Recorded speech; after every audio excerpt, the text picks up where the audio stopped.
Hi everyone, I'm Tatenda and I'd like to welcome you to this week's episode of the Lesson in 5. Lesson in 5 is a weekly program where we summarize the Sabbath School Lesson into 5 main points. If you're new around here, subscribe to our channel so you don't miss any of our future videos.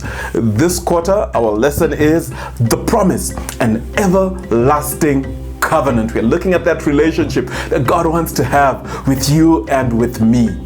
Our Sabbath School lesson for this week is the covenant at Sinai. God wanted his people to drink deep from his promises, have a deep and meaningful, thriving relationship with him. And this week we're going to explore the covenant at Sinai with the nation of Israel and how things ended up going after that covenant. On eagle's wings. Exodus chapter 19 and verse 4, God speaks about how he carried his people on eagle's wings, and he brings this beautiful picture, this beautiful image of his deliverance of the nation of Israel from Egyptian bondage. Many times he speaks about carrying Egypt like a father, carrying Israel like a father carries his child. God is extremely personal in this relationship. He speaks about all the things that he has been doing and how close he is to his nation, how he brought them out, and now he's ready to establish a covenant relationship with them. The pattern of salvation. Critical for us to notice is the fact that God brings the children of Israel out of bondage first, and then he calls them into this covenant relationship. Then he sets out obedience as an important part of this covenant.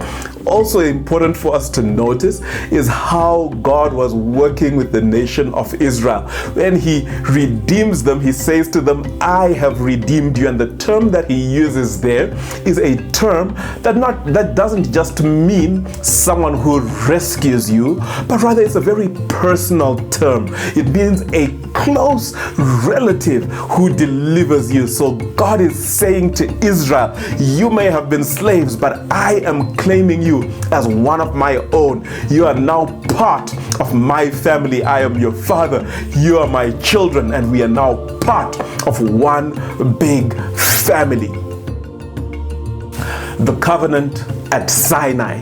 This is the fourth covenant that we see with God. The first covenant that God establishes, although the word covenant isn't used, but the first one is with Adam, right in Genesis 1 or Genesis 2.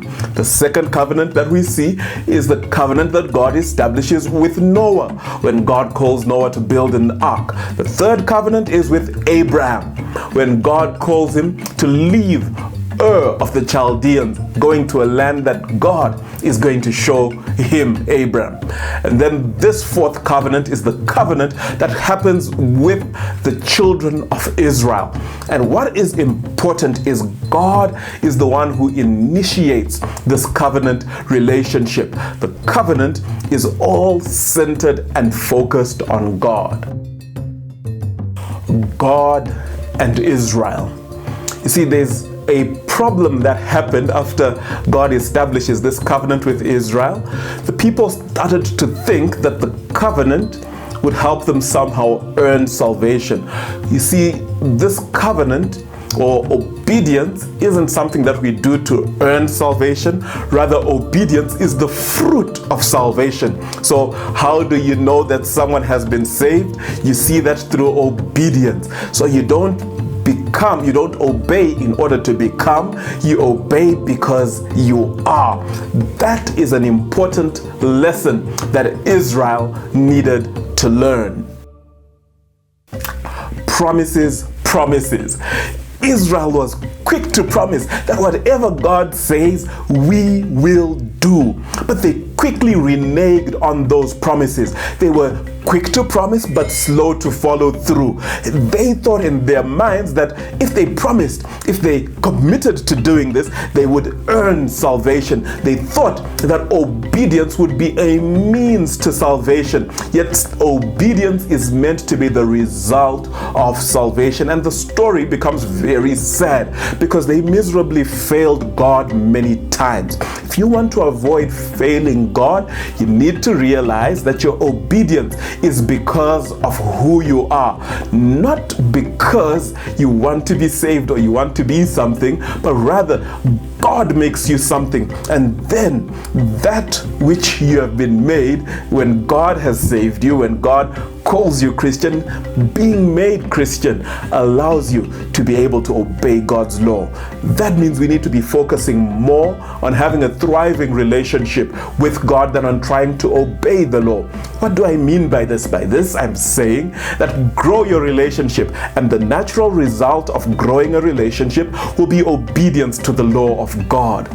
I'm Tatenda, and I hope that you've been really blessed as we've gone through the lesson this week. Until next week, God bless you all.